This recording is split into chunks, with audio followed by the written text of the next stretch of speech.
We have with us Professor George P H Styan, Professor Anand Godbole, Professor Adi Ben Israel, and Professor SKJ. George P H Styan is an emeritus professor at McGill University, Canada. His title of presentation is When Math Meets Art with Postage Stamps and Magic Squares. Anand Godbole is a professor of mathematics and statistics, East Tennessee State University, Johnson City, USA. He will be talking on birthday and coupon collector problems with dependents. Adi Ben Israel is an emeritus professor at Management Science and Information Systems, Rutgers Business School, New Jersey. He is going to speak on matrix volume and its applications.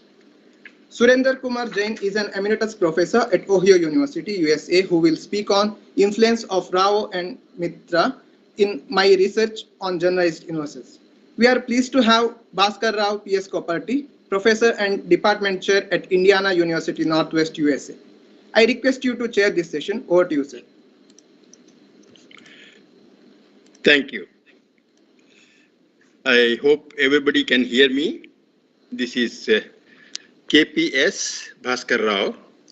Yes. I would first like to congratulate and compliment Prasad, Manjunath Prasad, and his team for organizing this online conference.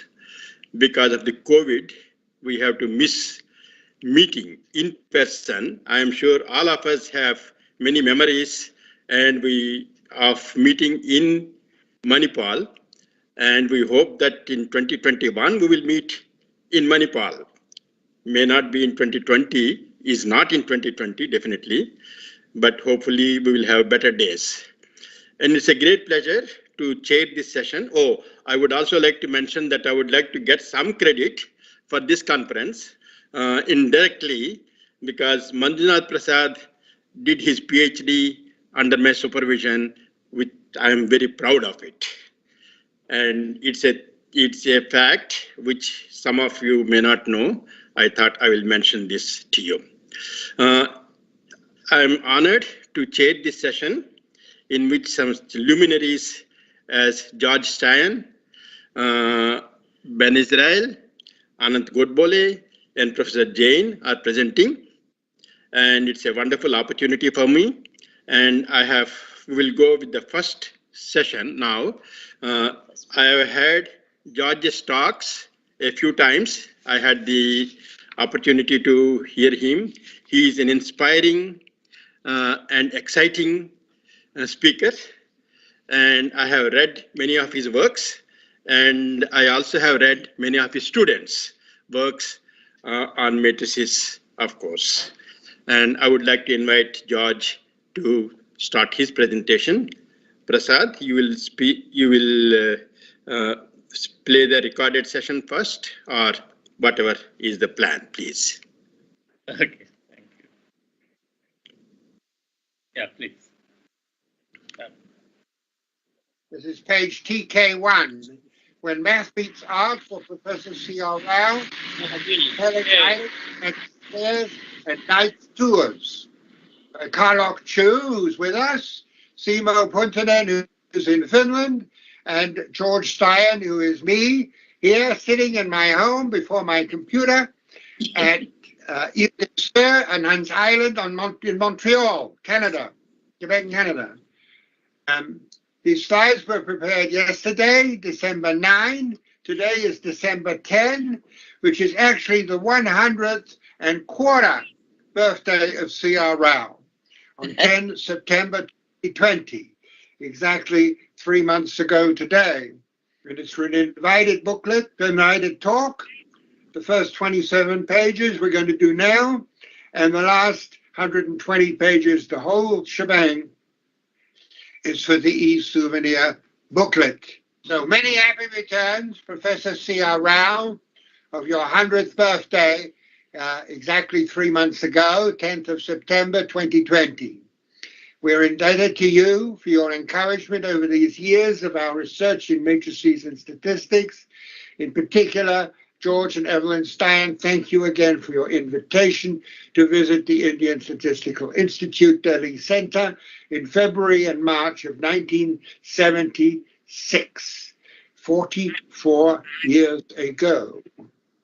Very special thanks go to Awani Kumar for his substantial help with Knight's tours. I consider him to be a world expert on Knight's tours, and I'm so delighted that he was able to help us. We also found most helpful an online report by Rob Gabler and Chu Wang Yang, dated August 1999, so 21 years ago. So as I know, that's not published, it's only online. More acknowledgements will appear on page TK38, but we're today only going to page 27. So we begin with the special philatelic cover, 2009 for Professor Rao.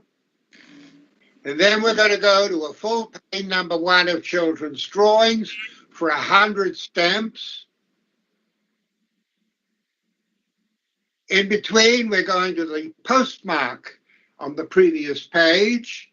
You see that postmark over there from the AIM-SCS. You must know that pretty well. That's the C.R. Rao Advanced Institute of Mathematics, Statistics, and Computer Science, founded in 2007 as a leading institute for basic research in statistics, computer science, and mathematics, and it's located on the campus of the University of Hyderabad. Here is this beautiful philatelic sheetlet of Indian traditional arts for greetings, and it was used, the top left stamp was used in the special cover that we just saw. Here is the 10 by 10 sheetlet of 100 stamps. This is mathematically very interesting, as you'll see in a few moments. These were children's drawings to celebrate Christmas in 1970, exactly 50 years ago. These are Canadian stamps. At that time, the going rate was 5 cents. Now it's $1 or $2. So here's a smaller image of that same top left-hand corner of the previous page. Top left-hand corner is diagonal going from right to left. And you can see that it is a one-step backwards circulant Latin square matrix, defined as in display 3. The coded matrix that we have in display 4 has this characteristic polynomial, showing that it is, in fact, doubly keyed. This extends some results that I published with Peter Lolly in 2010, so 10 years ago, and very recently with Karlok Chu and Simo Puntanen, we produced a report on illustrated comments on 5x5 fully magic squares and 5-fold symmetry. This was in 2014. So the golden ratio, which was listed in the previous overhead, 1 plus the square root of 5 all divided by 2, is illustrated in this beautiful sheetlet from Macau. The golden ratio being defined as the ratio of the sum of two quantities, the larger of the two quantities to their sum. That is written out, I guess, in various places in that sheetlet. We now have another sheetlet also from Macau, now in China, of a tortoise or turtle, and the back of it, which shows the Loshu magic square, 492357816. It's fully magic in every row and column, and in the two main diagonals add to the same magic sum M. is classic when its n squared entries are the integers 1 up to n squared, and then m is a half n into n squared plus 1. When n is equal to 3, then m is equal to 15, and when n is equal to 4, then m is equal to 34. Here, with 492, you can see that the rows, columns, and diagonals all sum to 15. In early history, such squares were devised in India, as well as Arabia, China, Greece, and Japan, where they also served as charms against all kinds of ailments.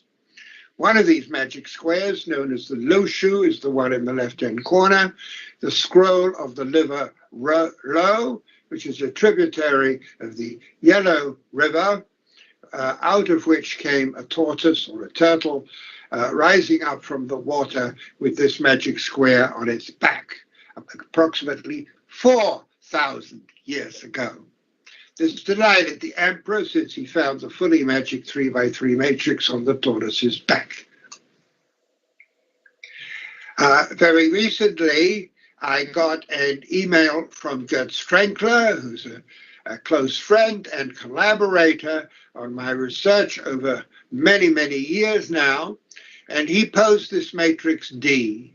1/6, and then it's a very hairy 3x3 with square roots of 15 all over the place. And I'm happy to tell you that I was able to corroborate our guess, the matrix D being a cube root of the Loshu matrix. I think this is a new result. I don't think I've seen this anywhere established, and there is a short proof, which will hopefully appear in the e-souvenir booklet. We also study the Jisoo-Gyu Mundo, or hexagonal tortoise problem. So this is a different tortoise to the one we just saw. The idea here being that these hexagons are such that you number the n equal to 30 vertices of a grid, with h equal to 9 hexagons, in which the 6 vertex entries in each hexagon add to the same magic sum, m here being the central magic sum, defined to be 3 into n plus 1. N here is 30, plus 1 is 31, times 3 is 93. We adapted choice HTP to philatelic lattice grids with 4-sided stamps. In this example, the PLG is defined in the sheetlet as introduced above for the traditional arts. Somebody, I hope, will tell me a little bit more sometime about these traditional arts. They were issued by India Post Office in 2009, so just over 20 years ago, just over 10 years ago, with 4 stamps in a 2x2 grid. The top left-hand stamps, as we've already discussed, was now these philatelic lattice grids that we have adapted from choice HTP, the hexagonal tortoise problem, are discussed in a joint paper by Chu, Puntanen, and Styan in the farewell issue of the Journal of Mathematical Philately, which sadly ceased publication a few months ago. Here's the grid in the top left-hand corner that we define for this 2x2 philatelic grid. And the objective here is to find a number here, magic number m, equal to 16. We claim that that is the minimal number, as you can see by where I'm pointing the cursor. I hope you can see that. Okay, and let's continue. The Montreal Gazette is a joy to read every morning when I get up at 7 o'clock to pick it up outside my door where it has been delivered. And I'm really pleased that from time to time they publish a chessboard. Now, these chessboards yield nice tours, which, thanks to Awani Kumar, who maybe you know, he's in Lucknow, he works for the Forest Service in Lucknow, gave us this closed Semi-Magic Nights Tour. It's closed because the numbers 1 and 60 are a chess night apart. And he noted there is no magic tour on the 6x10 board, which is what this is, that this clown in Lima, Peru is holding on this suitcase, the 6x10 board. The smallest rectangular board on which a magic tour is possible is 4x18 or 6x12. That is a 72-cell board. All column and row totals here are semi-primes. There are 183, which is 3 times 61. And the row totals are prime multiples of 5, either 295, 265, 305, and 335. Moving right along, TK16, we are over halfway. This is a very nice stamp showing a beautiful painting by the relatively famous artist Matisse. Henri-Émile Benoit Matisse was a French artist known for both his use of color and his fluid and original draftsmanship.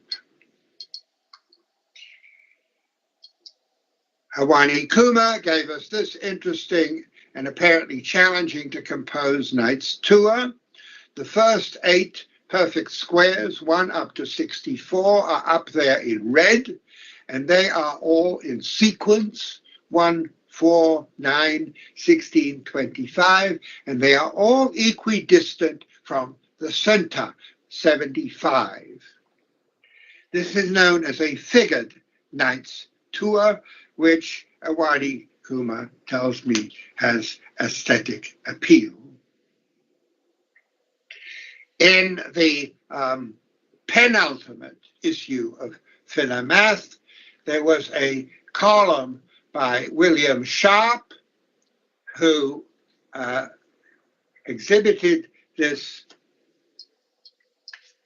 stamp for Chu Chung Chi, an ancient Chinese mathematician, so over 2,000 years ago, who determined that the value of pi was somewhere between 3.1415926 and 3.1415927.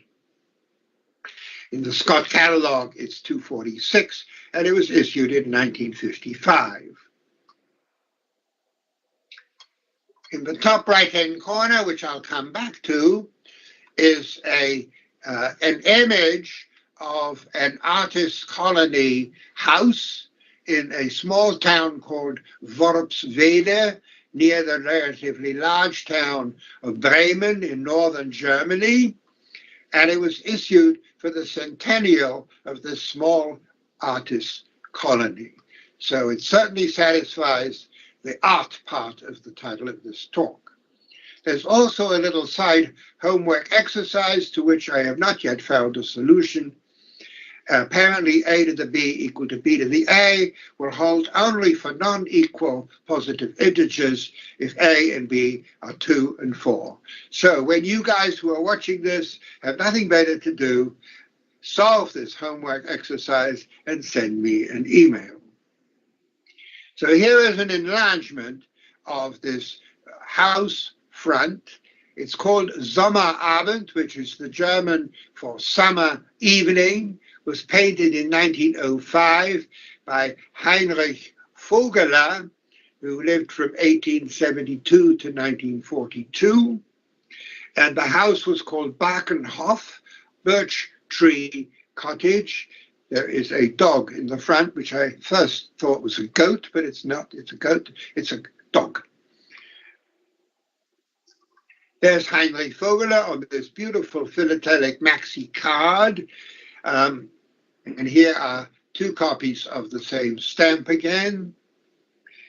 He also did decorative drawings for the town hall of Bremen. He was a painter, designer, and architect. But let me tell you about Worpswede and the mathematical congress that was held in Bremen.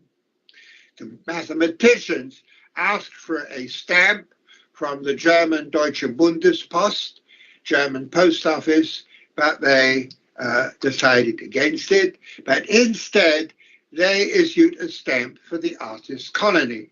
The two meetings were 1 year apart, and as Professor Friedrich Hirzebruch from Bonn said, since mathematics is also art, we consider ourselves honored by the commemorative stamp, 100 years of the artist colony.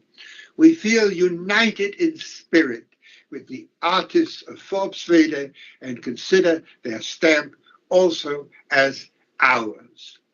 I haven't yet been able to find Miscellanea Mathematica. Our McGill library is closed because of COVID-19, but when I do, I look forward to reading a report on that Bremen Congress. But I do concur with Professor Hirzebruch that there are close connections in the way of working and thinking between mathematicians and artists. This Michael tour was an act of friendship and solidarity which appeals very much to me. So here are some different kinds of stamps, but they're still mathematically connected. And the design is again by our friend Heinrich Vogeler. These are newspaper advertising stamps, and they are advertising the Hanover cookie factory Balsen, which is best known for its Leibniz cakes. And cakes in German is the same as cakes in English, only a different spelling. It was introduced in 1891. At that time, brand name marketing was in its infancy, and Germany decided through its first Balsen CEO, Hermann Balsen, he chose the famous philosopher and mathematician Wilhelm Leibniz. Here are two very recent stamps, 2018 and 2019, from Ukraine of Leibniz. The TET in these stamps, I have since discovered, refers to a very durable wrapper that these cakes, cookies, etc., were wrapped up in. And I also understand that these are drawings from a German fairy tale, children's tale called Hansel and Gretel. So Hansel and Gretel, also in English. In the Faroe Islands, of which I always have wished to visit but have never visited, here is a stamp that they dedicate to Fiertal. Fiertal apparently is the Faroese, that's the language spoken in the Faroe Islands, for four-handed chess. So this is a chess board, which is the usual 8x8 board, with 3x8 extensions on the four corners, which makes a grand total of 160 squares.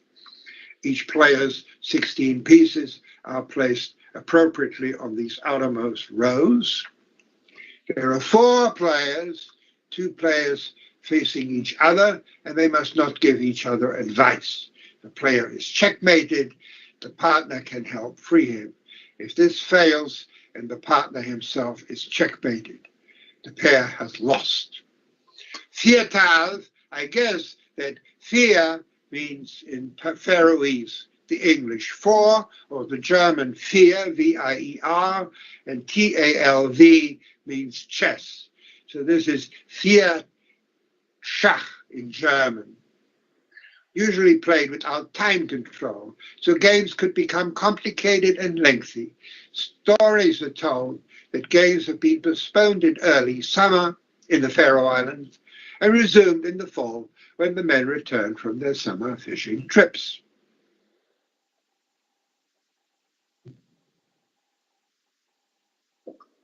Today, only a few in the Faroe Islands play this variation. The stamp shows the chessboard, not a cheese board, it's a chessboard, used for Fiertal with 4 homemade chess pieces. From right to left, first of all, the knight, then the queen, then the king, and then the bishop. This is the only stamp that I think even exists certainly the only stamp I have found for four-handed chess. Now, four-handed chess was written up in England in 1881, but it seems that it was known in India 300 and some years earlier in the Titi Tattva of Raghu Nandana Bhattacharya, 1520, so exactly 500 years ago, if I do the right arithmetic, to 1570. Anybody has access to this Titi Tattva and can find the details, I would be very interested. Here is the lead page from the internet of Fourhanded Chess by Captain George Hope Verney. I was very happy to hear about him, that he was from Isha, Surrey, because I grew up from my pre-teenage years and teenage years in a town called Purley, very close to Isha in Surrey, England, just south of London. Here's a diagram of the extended chessboard for four-handed chess. Here comes the details about Raghu Nandana, who I understand was the Sanskrit scholar who authored 28 Smriti Digests on Hindu civil law and rituals, collectively known as Astavimsata Tattva, and the Smriti Digest is number 22. So if you can find all 28 of these, then the one to find is 22. In our Beamer file of 2010, so 10 years ago, we discussed an early method of making magic squares of order 4, having any optional magic sum to be given in this Smriti Tattva. And here is that magic square with a parameter A, and it doesn't matter what A is, you get a magic sum of 2A, and you get a magic key of 2A minus 17 multiplied by 8. That magic key is the negative of this guy, square rooted, if I got it right. In any event, it looks like I did. That's kappa squared. It's most perfect pan-diagonal. All the diagonals, as you can see, are also adding to 2A.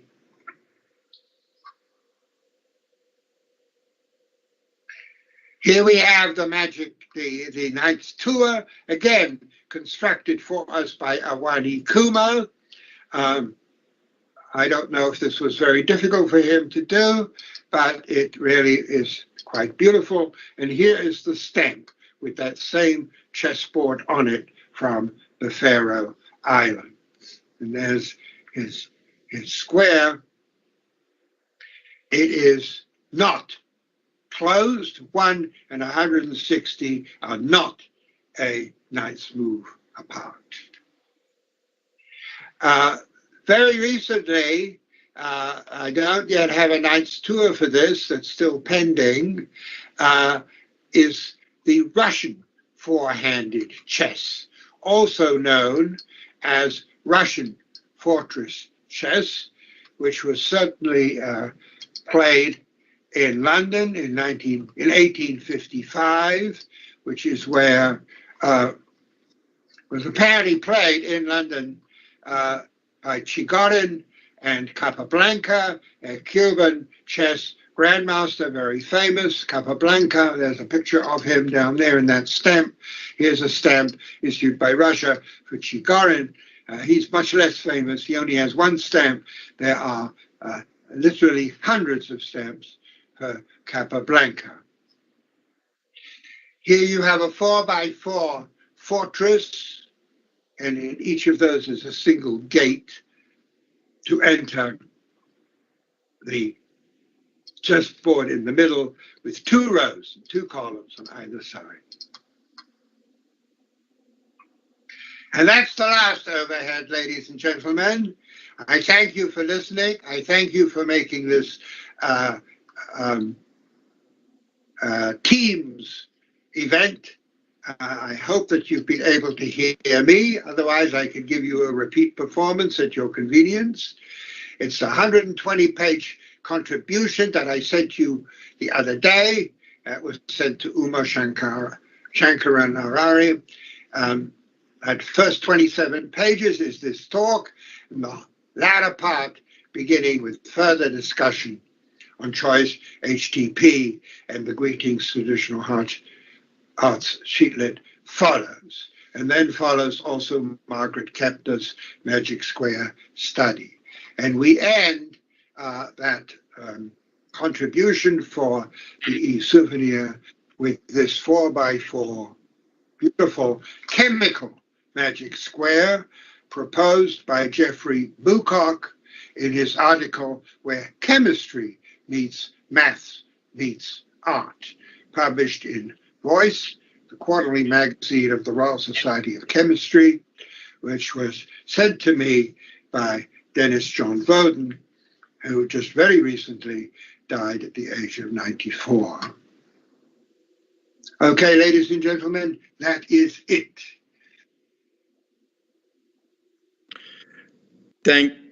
Thank you, Professor Styan. It's an exciting talk, as always. And there's so much information in your talk that most of us have no idea at all. Only a little bit of it is known to us, and it is fantastic. I have a question before I open for others. Are there magic cubes too?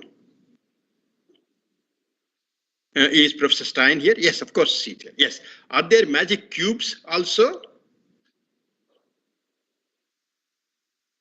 You have to unmute, I believe.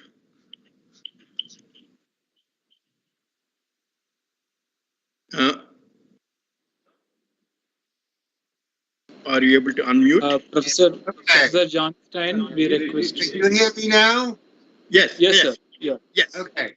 Yes, there are magic cubes, and there are also magic night tours on magic cubes that have been created by Awani Kumar.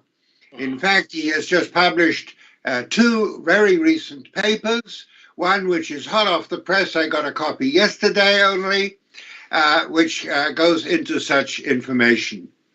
I can, if you give me your email address, or maybe it's available here, I'll be happy to give you the references. That would Awani be Kumar is the key man. Yes, that would be fantastic. Okay. Exactly. Any questions from anyone? Indian Can Foreign I Service. He's a Can I make a comment, George? Lovely talk.